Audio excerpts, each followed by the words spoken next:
who is been working for the Daimler Truck company for the last 25 years, but has an extraordinarily interesting background. So engineer by trade and by background, first of all, but really has pushed in recent years into HR, but also particularly organization and development. And in that particular capacity, has spent a lot of time, developing strategy, leadership, etc., within the organisation. Most importantly for us, which is really critical, I think, on the consensus side, he's been the last 5 years as a mediator as well, pushing the boundaries of mediation in his own context. But he's also now with us as a consensus trainer as well. So that's really good news. And so without further ado, I'd like to welcome Hans-Georg to give us his perspective on team development. So thank you for being here with us. Thank you, Ian, so much. Thanks, Dominic, for inviting me here. Pleasure. Thanks, Daniela. She has also her part of bringing me into here. I'm for only a couple of weeks already. We talked about that some minutes ago in this fantastic consensus group, and it's a pleasure to see you all. And for any one of you, I really invite you to open up your camera if it's possible, because I think one part of fantastic mediation or meeting other people is to look into each other eyes and to meet the people there. And in regards of also openness within a mediation process, I have also some little kind of personal style, and my own style is for example, usually I don't have in a virtual session no virtual background, because I say, hey, mediation has to do with openness, and where could be openness in the room if not the mediator himself doesn't show openness? So you can see all the pleasure things behind me, whiskey, mandolin, in the middle of my living room, being in the home office at the moment. And it's fantastic to meet you there. Just a small flashlight into the crowd here, and people who are working with me, they know they cannot escape from my questions.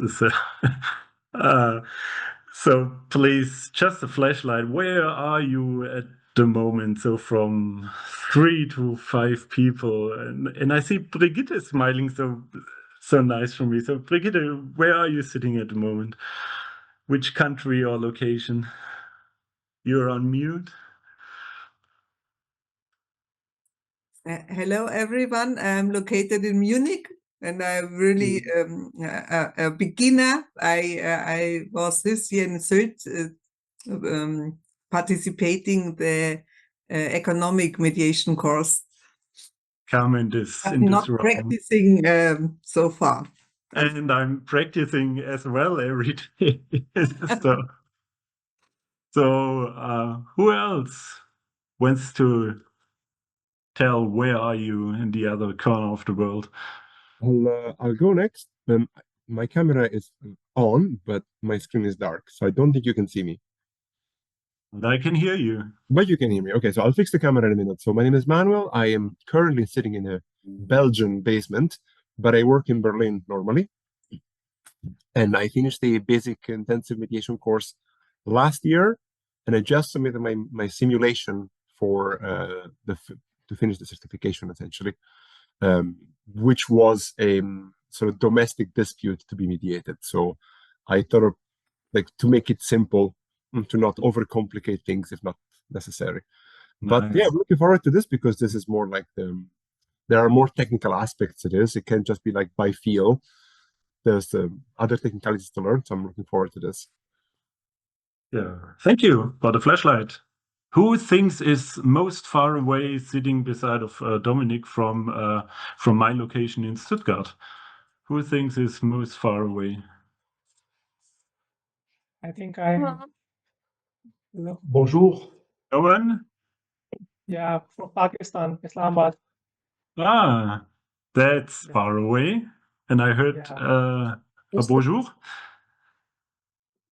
J'ai un petit souci de caméra, donc j'essaie de régler ça. Where are you sitting at the moment? Yes, just a moment. I have some trouble with my cam. No, don't. Just Doesn't a matter. while. Excuse me. No problem. Yeah. Thanks for sharing. It's really great to see you here, and I'd like to Brighton, Cape Town. There come some chats in. Thanks for Yeah, sharing. Lara is from Iraq as well. We've got I see now in the chat. Luxembourg. as well. Rabi. Yeah. Bolivia. Wow, the world is meeting here. Wow, Indonesia as well. Yeah. I really got a goose skin now. Yes. Okay. Yeah, thanks for sharing. Within the next couple of minutes, I'd like to invite you on a little personal story and ride within my world of a mediator and organizational developer. As Ian mentioned, I work already for 25 years, nearby 25 years for this cars and trucks company, which was divided 5 years ago into Mercedes-Benz Cars and Daimler Truck Company. I worked there in different roles: quality department, training for sales and after sales, HR now for 10 years, consulting different roles and functions. And I always thought there was something missing in my toolbox. So I was always a little bit feared of conflicts and put those situations to other colleagues and kept away myself from that. And since I have the tool of mediation, it's the world is a little bit more colorful to me, and I really have this beautiful tool in my toolbox. I would nearby say today I'm looking forward on conflicts when people come to me and ask for consultancy and a solution in their conflict with each other. And since then, I do the internal conflicts with some other colleagues, I tell you later, but also external, for example, here with the colleagues from in our consensus world. And for a couple of weeks, I also do the training here in the consensus campus. I would like to share some slides with you, then you have something to follow, and it will also be shared after it, so you can completely relax. You don't need to make screenshot or anything and put yourself into a rush. Let's see. I'm coming from the Microsoft world. I always have to have a look for the sharing button.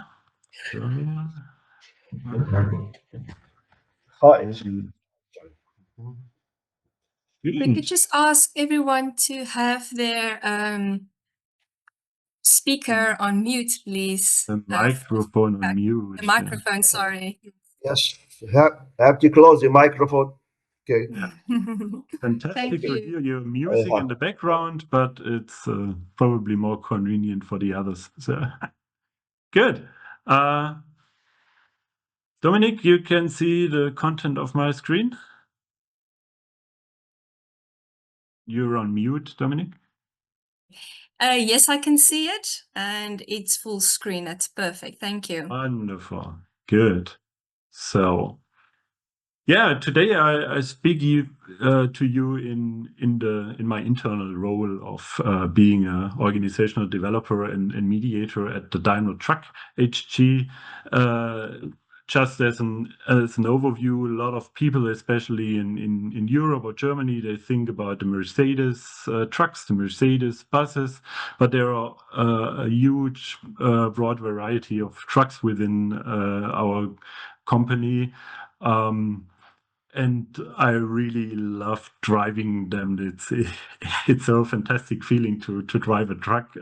Even it's already nice to drive a nice car, but driving a truck is great.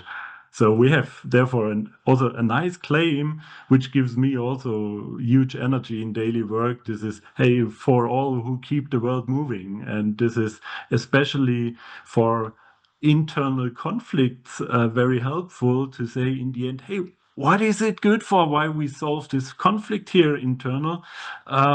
For sure, there's individual perspectives and so on, but boy, in the end, we have to keep these trucks running, and we have this purpose for all who keep the world moving. So message out of this, if you do mediation inside organizations, have a look on where are these common things where you can wink and say, hey, this is a common purpose, why it's worth to go this stony way, for example, as well. We have a lot of teams also around the world, also South Africa, a lot of people in North America. There is a production in Brazil and so on. The biggest truck factory is located here in Germany, in Wörth. So huge variety of people. That's why I love also this surrounding here. It's perfect to see, fantastic when people meet, when they bring their thoughts and needs and interests together, and we find in a common purpose a nice way, having a look into a good future, and not stuck in conflicts as we see at so many times and places at the moment on this world. We have some underneath the purpose, some nice additional orientation, which is also very helpful for a mediation process. So when we have and I see that very strong in the culture of the company. In the meanwhile, hey, we start with listening. Yeah? We have it on the flag of the company. Yeah, on the flag of our collaboration, and for mediation and working in conflict, it's fantastic to say, hey, let's start with listening. Yeah, let's hear what is your perspective, what is your perspective, and then we go the phases in the mediation. They listening, understand, let's solve, let's have a look on sustainability of this common solution, and all what we do, we progress together. We don't leave a person behind. We have a conflict here, and we go step by step by step with you through this process. So not everything behind that is always nice flowers and everything, how we say in Germany, not everything is gold, what is shiny, but it helps really a lot in my daily work. We also had a look on this topic of what makes a team high performing. You probably know, I come later back on it, this high performance pyramid of Patrick Lencioni, where he mentioned also the topic of conflicts and same goals and so on for a high performing team. We put it here a little bit more simple. A very focused topic is at the moment psychological safety. It helps a lot when we have in projects, in teams, in organizations, this mindset of, hey, we have here the trust that we can share things. Yeah? And if we have already that basic layer, even when it comes to a conflict, then you don't need to start that much from a scratch as if you come into other conflicts where you start more grassrooted from a layer where there is no trust in nothing, and therefore having an overall culture where psychological safety is part of it, that's also very helpful. You know that probably from your own mediations or role plays and simulation, this topic of self-reflection, how important this is. So to bring people into a mindset of, yes, there is a conflict. I hate this situation. I probably hate at the moment this other person. Yeah, but there is also, I have also stakes in it. So what's my part of that in the moment? And therefore, this is also cultural-wise a topic we work also on it, mainly in with tools of, hey, where do I have my strengths? Where do you have your strengths? What are your our individual needs and interests behind it, as we also have it in the mediation itself. And coming then also to an important mindset that, yes, we need conflicts every day. We usually don't have conflicts of goals. So where do we want to heading, or where do we want to go for? It's usually a way of what is the right way to reach our same goal. So the goal in the end of having high sales number or a perfect quality or whatever is usually easy to find, but this is your way the proper one, or is my way the proper one? There comes usually the conflict, and if you have the mindset in the company that a constructive, a healthy conflict is helping me and you and us as a team and as a company, then you have also for mediations already a really good basic layer for understanding how we go into mediation or work with our conflicts. This is one kind of how you can have a look on conflicts. You probably saw other similar pictures as well, to say, hey, we have kind of conflicts where people are in a avoiding harmony, or you have on the other side kind of conflicts where more destructive, and it's more the question of who is the winner and ego and so on.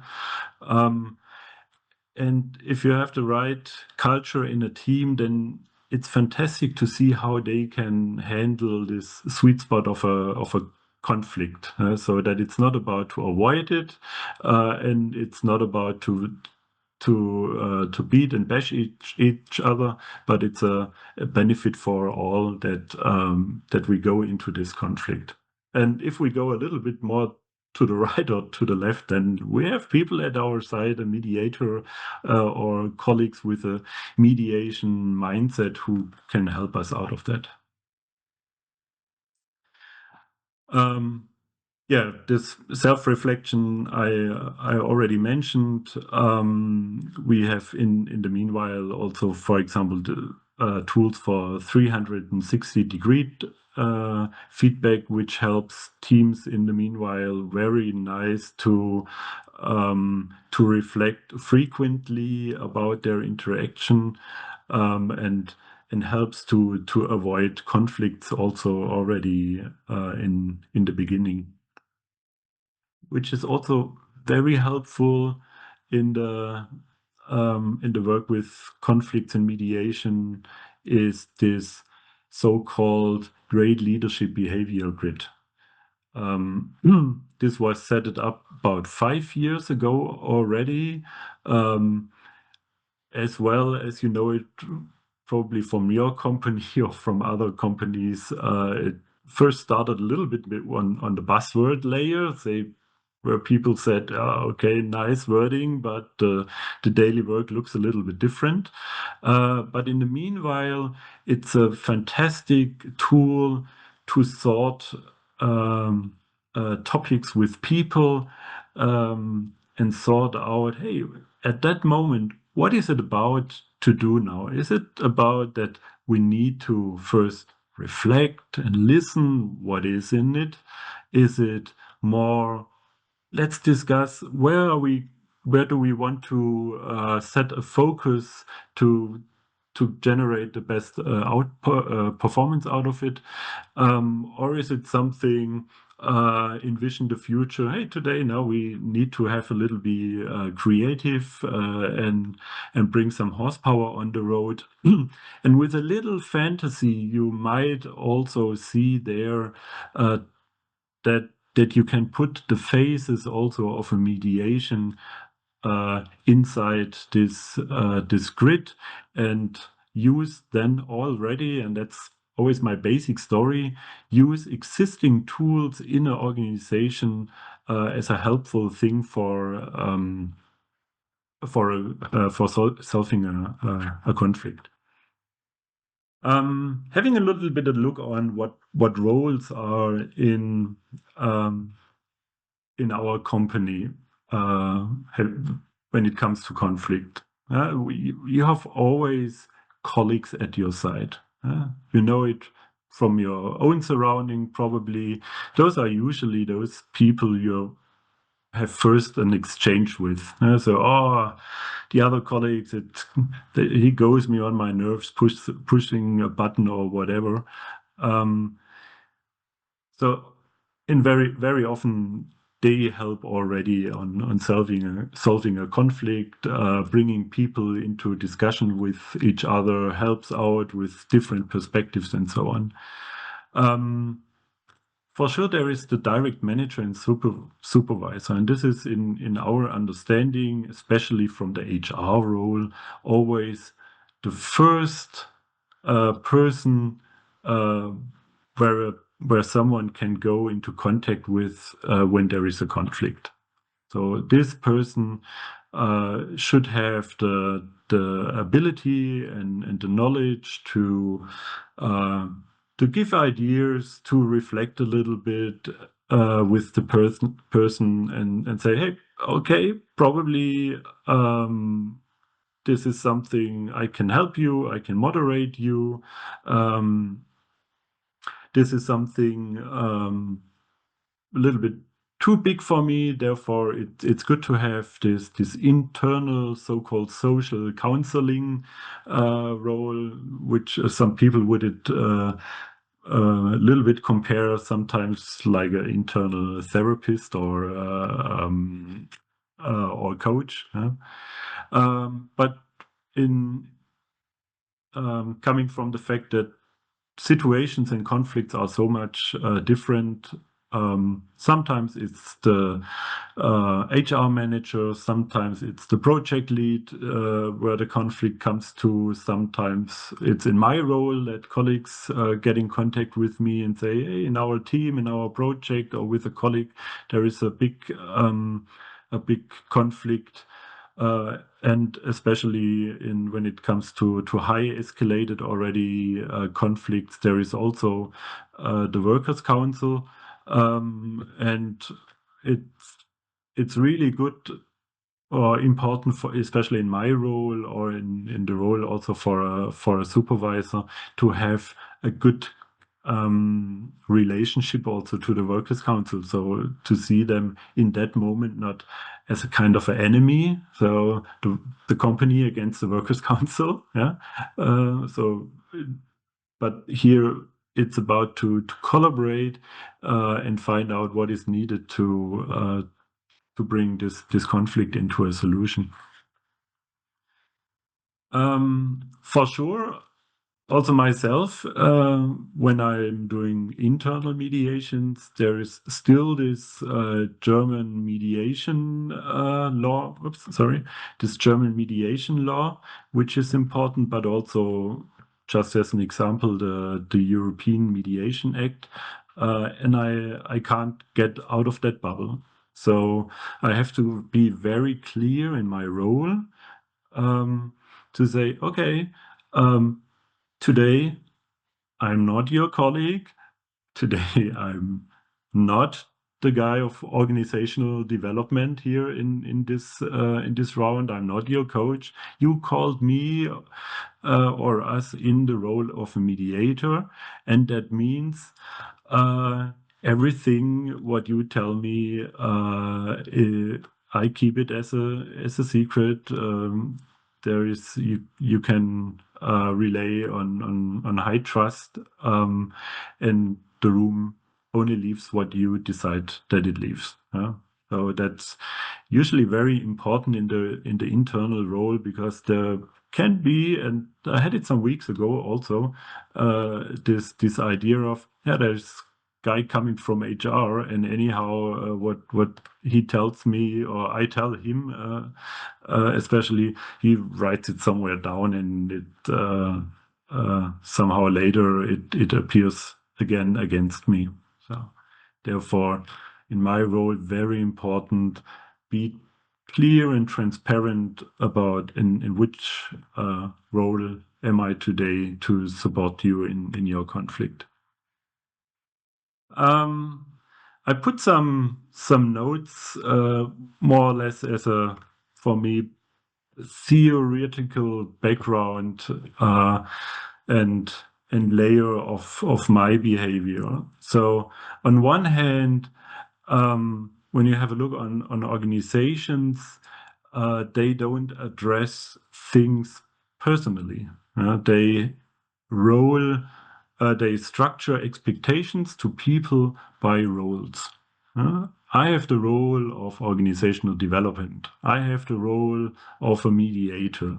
I don't have the role of being a supervisor, or don't have the role of being a project lead or a workers' council. So and that connects to this role clarity again. So and it's on me to decide, do I take this role or do I reject the role? So it's a definition of the organization, not of the individual, but I decide to serve the role, but it's not identical with me. And that's especially when sometimes when I talk to people in the organization and other organizations as well, you see sometimes this high melding of identity and role. So I am the project lead. I am this the supervisor or whatever. And it's fantastic how things come into a flow when they come away from that and say, okay, I'm an individual, and today from 8 to 4 I have the role of being a supervisor. But outside of that, I'm somehow someone completely different. So and that's, you might have read it already through. I don't go into very details, but to me important is this psychological part of conflicts in my job as a mediator, and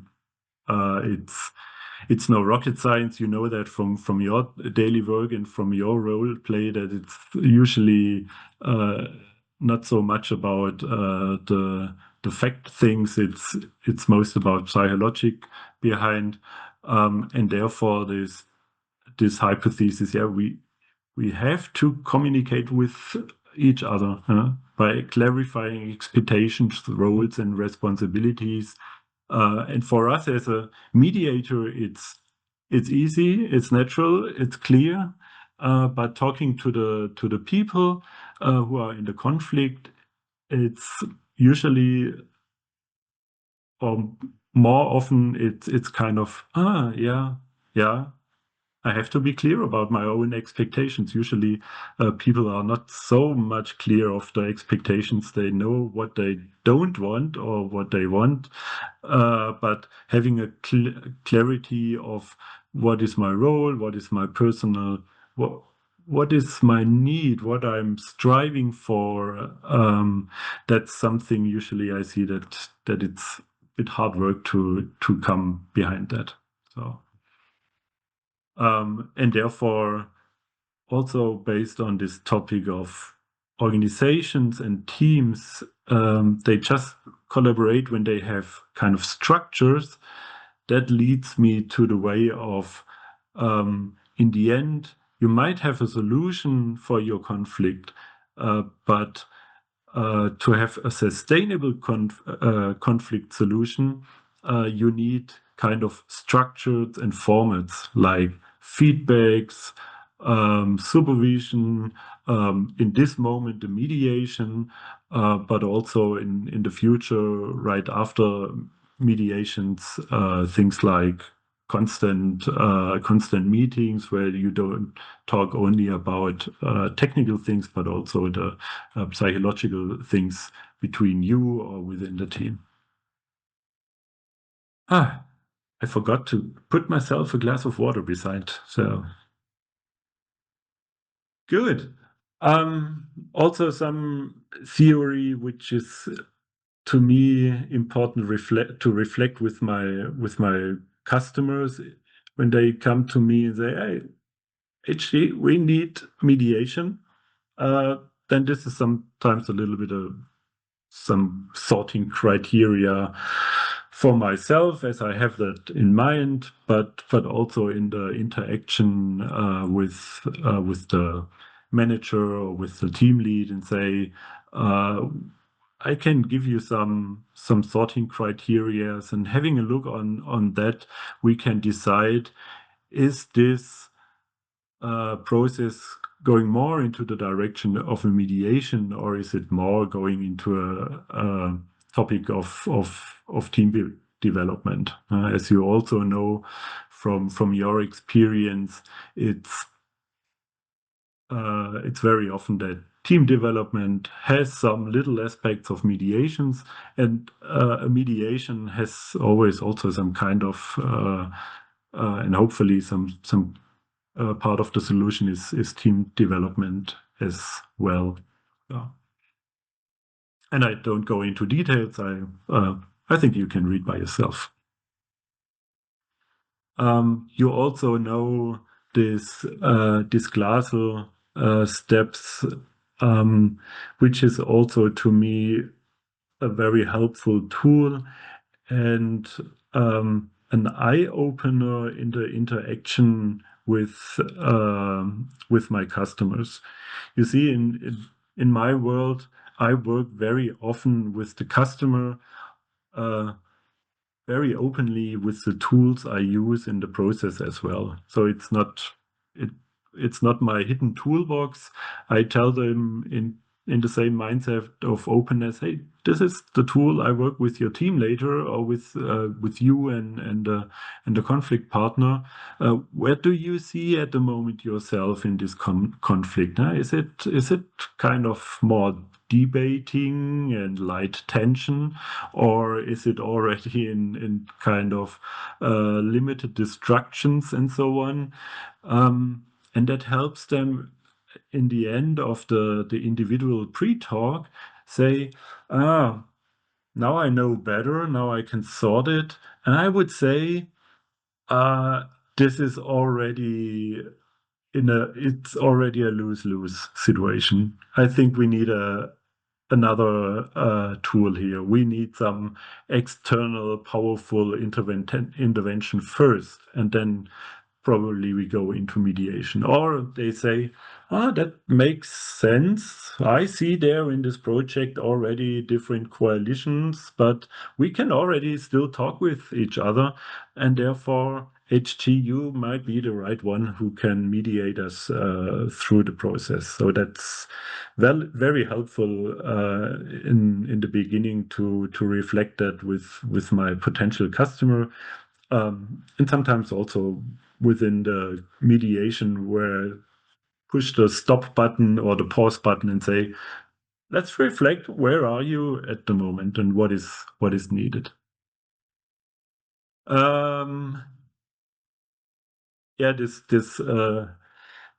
this picture of the coffee machine is to me helpful, as people come and say, hey, it's clear, we need this and that. We want a mediation, and everyone wants that.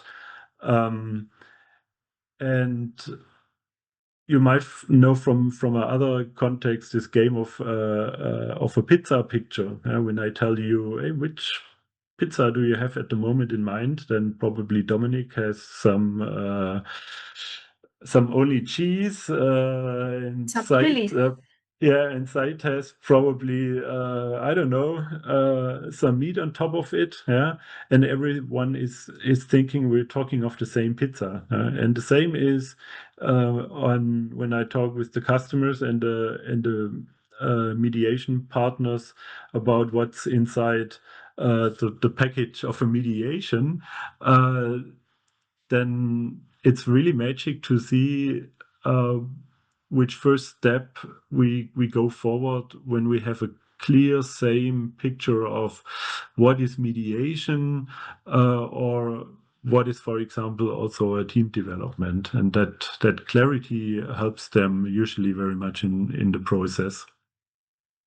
And I talk with them as I have sometimes also those, would say, hardcore old-fashioned managers and people who work for 100 years for the company, and they say, hey, let's talk about facts and figures and so on. So I talk with them also about when is it needed to talk about facts and figures and planning and project steps and so on.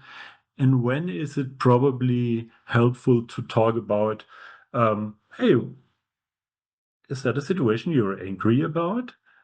Was that a situation you were happy about? And what on the fact logic side was it? Which was making that emotional thing inside of you, and that gives them the security that they are not laying here on a therapist's bench or couch, but they know I lead them from the now to the then in the future, and we jump from situation to situation, from the brain side to the heart side and back whenever it's needed for them, and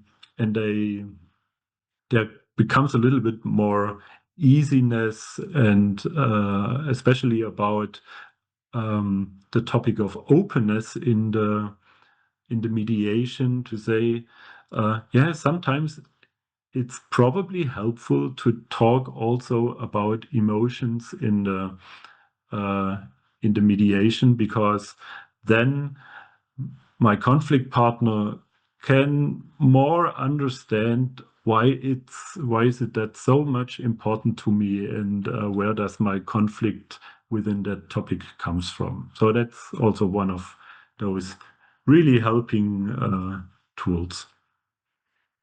I've tried to put my kind of process I do internally, also externally, into this process description.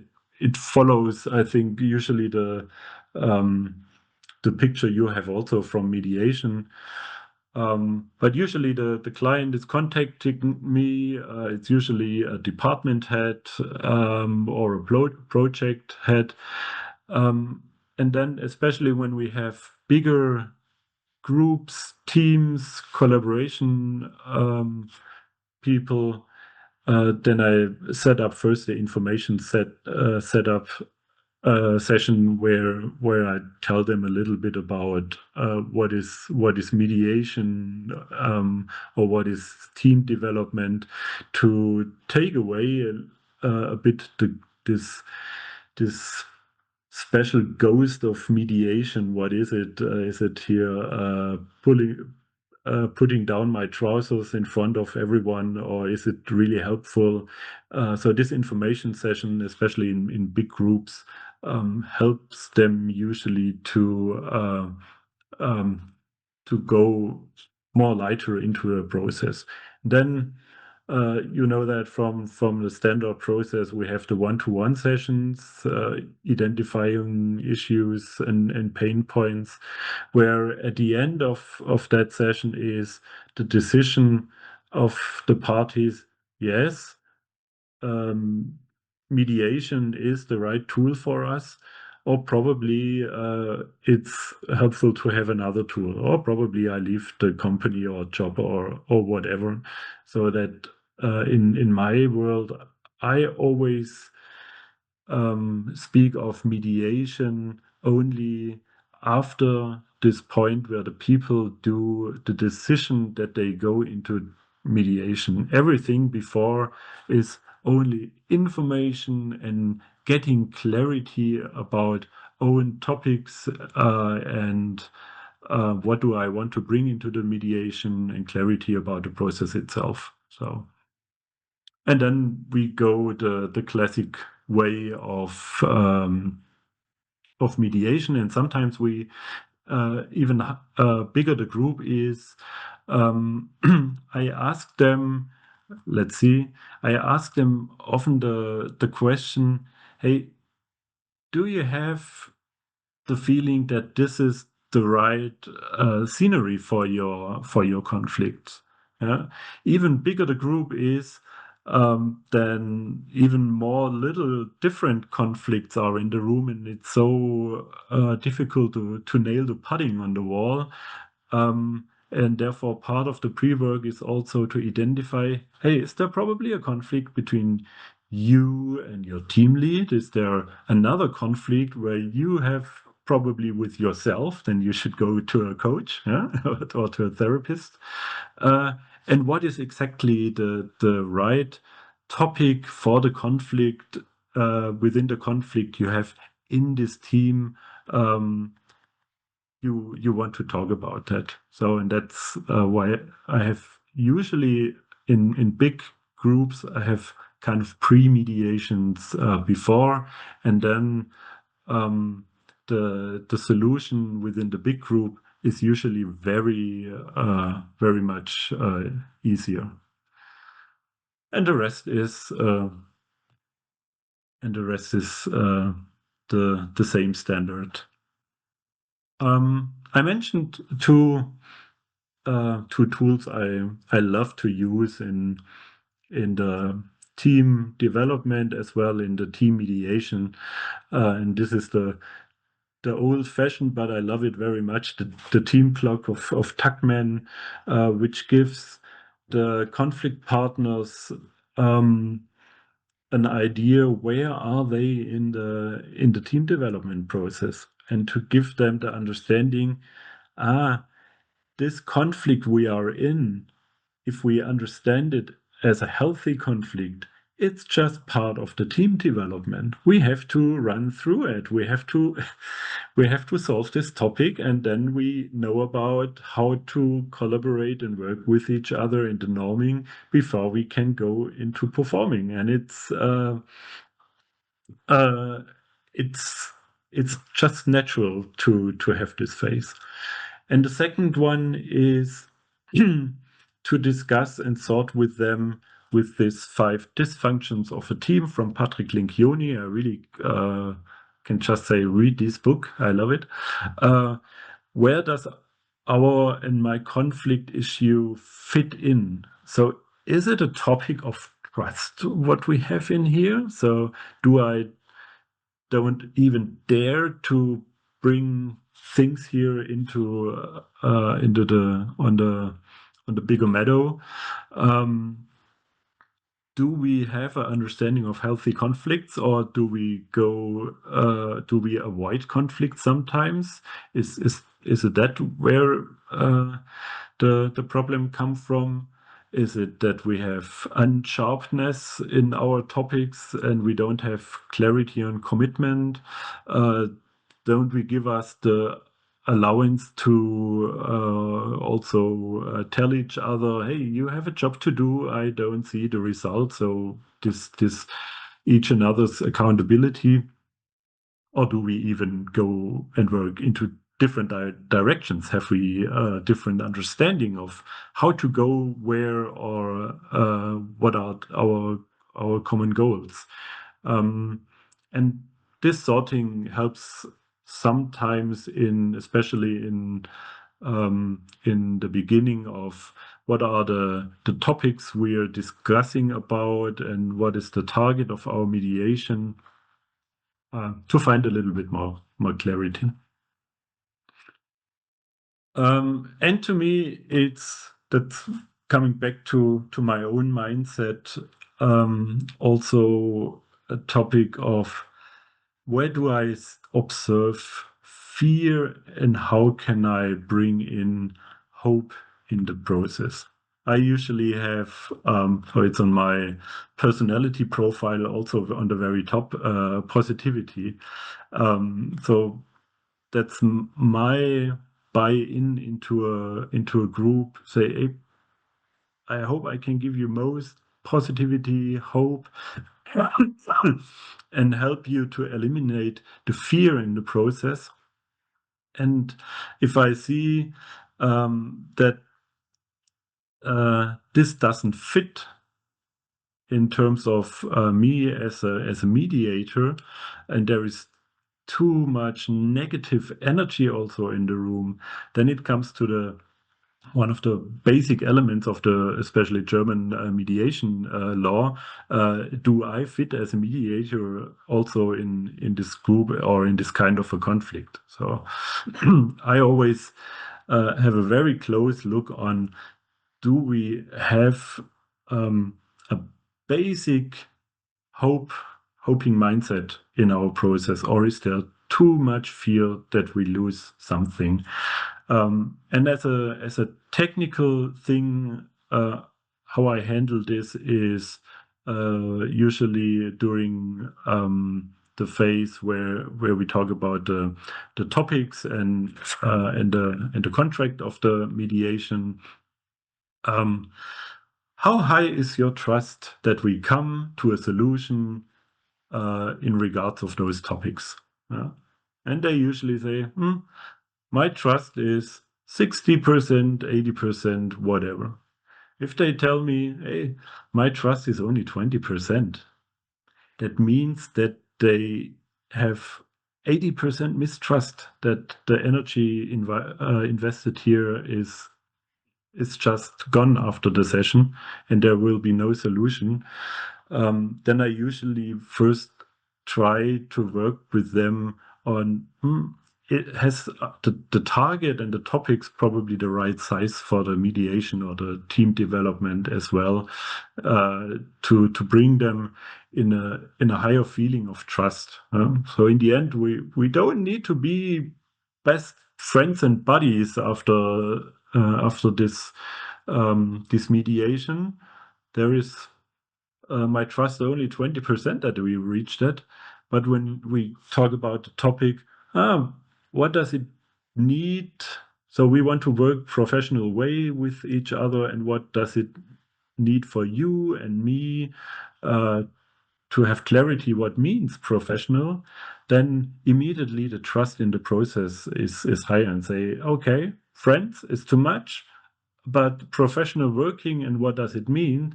There I have the trust of 60%, for example, or 80%.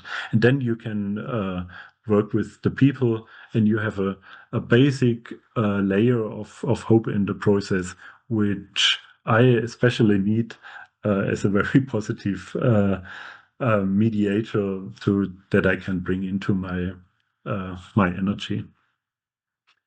Good. Yeah, last slide. So question was mediation or team development. So in the end, it's all about the mindset. So you can have in the team development parts of mediation or mediation mindset. mediation itself, especially when a lot of people are in the room, it has always a kind of team development. And yes, I know mediation has a clear definition, but in the end, it's part of mindset and understanding of the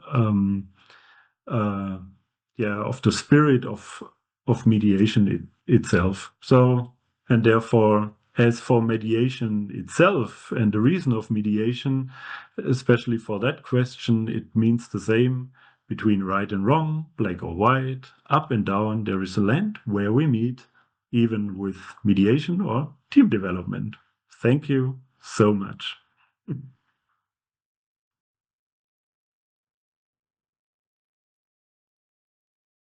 Thank you, everyone. So we'll now open the floor for questions. Do we have any questions? Thank you very much, Steve, for an excellent session, really insightful.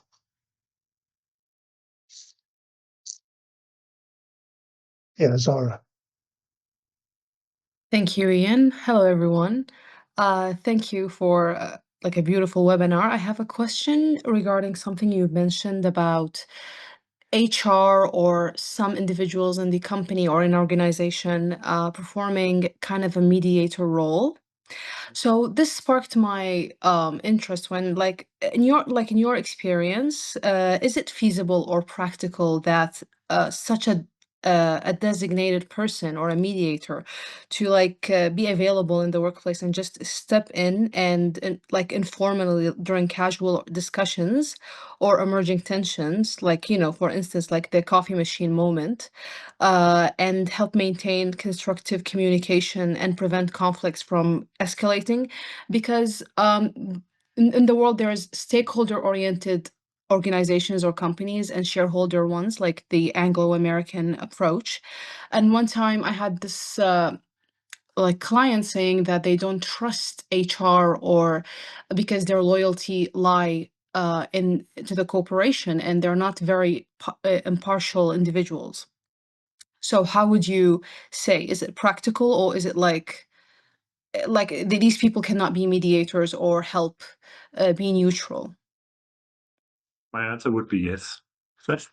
So behind that, no, I would start from the very beginning where I mentioned all those things of culture within our company, and I see when there is already this basic layer of psychological safety, trust also to people which are in another role of the company, then it's perfect and fine. If you come from or when you are in an organization where more this playing of hard roles and mistrust within the organization, then you're already, by the way, within this Lincoln pyramid, where you have not a fearless organization. And it works even better as you have kind of a fearless organization where even people who are not high in management, even people who have a different role, just can raise their hand or can offer their support in a kind of a mediation role. Does that answer your question in any kind of? Yes, because in Germany, it's different from like the UK, for example, where I work, and they said that it's just a different system, and bringing an external mediator or an actual mediator who is just totally neutral and doesn't have any connection to the company is better than having someone who works there, who maybe can their loyalty can differ from each individual. Yeah, and to add something there, usually people trust me, especially more as they know me, usually as an organizational developer in other situations. They say, hey, HG, we know you, and therefore, in the basic terms of mediation definition, we choose you as our mediator. It's not a surprise package when we choose you. Yeah. Thank you so much.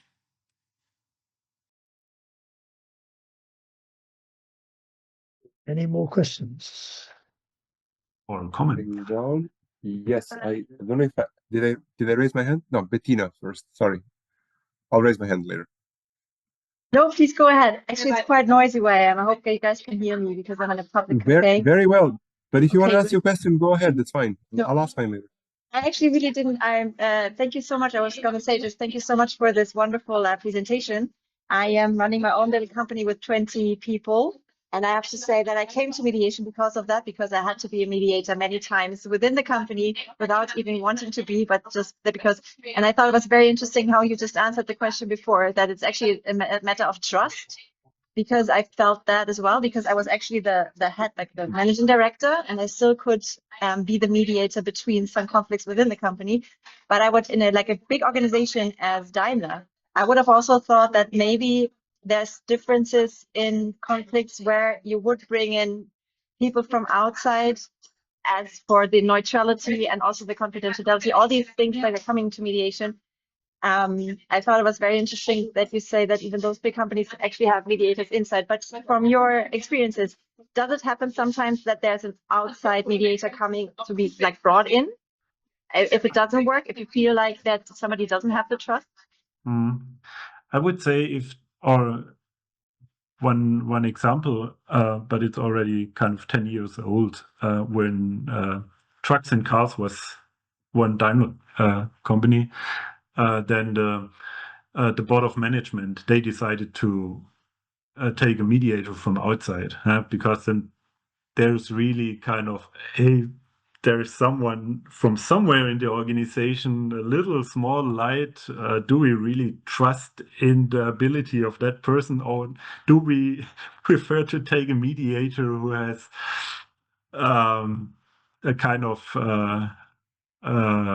history and Reputation, even yeah.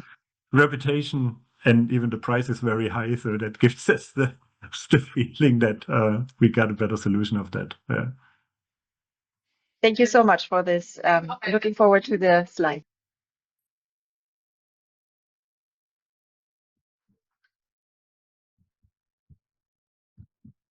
Now we have another raised hand. Yes, who goes first? Does it have that little number next to it? In which order they pop up? No, you go Okay, I'll I'll go now. I think did we meet at the course last year? You did the simulation on the island and the post-war mediation. Maybe I'm remembering correctly, the Myanmar one, right? That's correct. Okay, just curious. So my question was, however, on the seminar of today, I understand the principle of having the mediator as a key role in the company, and I understand that the company has already developed a culture to have this process available. The psychological safety, whether it's a person that you know, so not surprised, or again, the process of we're bringing someone from the outside because it's understood that that's a layer of safety either way, no? My question is, in your experience, how do we bring a company to get to that point? Because a lot of companies just at some point hear of that and go through the motions, but it doesn't seem like something you improvise from one quarter to the next, no? It's if it's a cultural issue of the company, how long would you think it takes? We're not talking about Siemens, right? Let's say about 100 people. 100 people never had any workplace mediation available. How long would it take to make this really embedded into the organization? I would say, starting from our company, we started with a culture change. It was about 10 years ago, and I would really 10 years ago. Oh, okay. So, and probably if you Google the words of Daimler and Leadership 2020, then that was the start when in those times our old former board of management went to the USA, to Silicon Valley, and there are really different kind of collaboration models going on, where the story of wearing no ties and meet each other people on eye height and was starting. So in our company, I would say after 7, 8, 10 years, you see the flowers raising up. and you can harvest those things. In smaller companies, from my observation as a organizational development, it depends on how the leaders on the top act. So the old wording of eat your own dog food. So if they don't open their doors and meet other people on eye height and show vulnerability, and go into interaction with every colleague, so that's the key for it. So. And I understand. And it really makes a difference. Yeah. No, I think I know what you mean. I know what you mean. It takes a while. Yeah, if you just have management who is addressing this cultural change to someone, and they are still wearing ties, then you can forget it. So, and you have to reflect in every single team. I see that at a moment on a different cultural change, you have to reflect, what does that mean in our context, in our team, this cultural change. Then you see the change from the top, and you have the individual change in the circle of influence. Right. So I need to run off, but maybe if I can thank you for your answer with a comment. I would say that we need to sort of tone down the perception of conflict, in at least where we are. What I mean is that when you said conflict is normal, to normalize conflict, if it stays as it is now, it's conflict, it's make or break the career, then there will always be too many expectations and too much anticipation and stress about and anxiety about this mediation. The wisdom coming from outside. John is coming from this company, you don't screw up. Whereas you should be going like without censorship in a mediation, or at least in an understanding whether you want mediation or not situation. And that's not something you should leave up to the employee to determine, right? You need to reassure them that it isn't a big deal. It's part of it. You mentioned the game changer itself. It's a conflict doesn't mean a crack in my career. Yeah, we have to have a conflict to go together a step forward in terms of good quality. Yeah, I agree with you. 100%. Next one. Thank you. I need to run off to another meeting, but I want to thank you for this wonderful seminar. Great time. Thank you. We have two more raised hands. We are now over the session, but I think if it's okay, if we can just take Naumann and Claudia's comments, then we can maybe go another 10 minutes, if that's okay with everyone. Naumann? Yeah. Thank you, Hans, for this wonderful session. My question is that since you have observed and as a conflict resolver, what is the trend in the organization that is more common among the conflict that you have seen among the employees? And what are the major causes that you see among them in the conflict that they bring it to you and that you resolve? In what kind of conflicts? Yeah, the disputes that you have resolved or experienced over the years. So what is the trend and most common causes of the conflict that arise? Causes of conflict. I see a lot of conflicts in terms of have a missing clarity in the role between managers and employees. So, for example, when do we talk to each other in your role as a manager to me as an employee? So the organizational role, or when do we talk to each other in our profession role? Then you are, for example, IT expert, and I'm an IT expert, and we talk about different things. And usually there is an unsharpness then. And they discuss about content, and suddenly the supervisor jumps into the organizational role and says, "Oh, I decided the left way," and then what? So that's kind of unsharpness of roles. That's one basic trend, and then the other thing is when we talk about strengths in an organization. that we have a missing mindset of your strength I don't have are a value add for the team. So it's not only my way of working is the right one. I have the mindset of your way is an important value add. And if this mindset is not in the team or between the people, then we have also a higher risk for conflicts. Because I always try to tell you to do the work in your in my way of working and not in your way of working. Yeah. Does it answer your question? Great. Claudia, you're on mute. Yes. Thank you, Hans-Georg. Great insights that you shared here. I think that we aligned on quite a lot of the basic stances. I'm also a team coach and a mediator, so I come also to this maybe with a more, flexible mindset sometimes about what is what. What initially attracted me into mediation was not a concept of conflict, but really much less strong worded things like friction and tension and team, having the team gel, collective decision making and things like that can very well benefit from a mediative approach without necessarily calling it mediation. And Yeah. I think being open to just maybe tone it down to make it a little bit less anxiety provoking also for the people that are involved can be helpful. Thank you, Hans-Georg.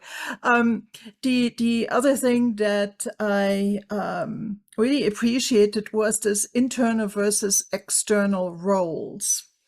And I think that the best of both worlds is to have, or one scenario would be that, the internal person would remain as the organizational team development specialist, the facilitator, and then bringing in just for some point interventions like the mediation, the external mediator to hold the room and facilitate the process.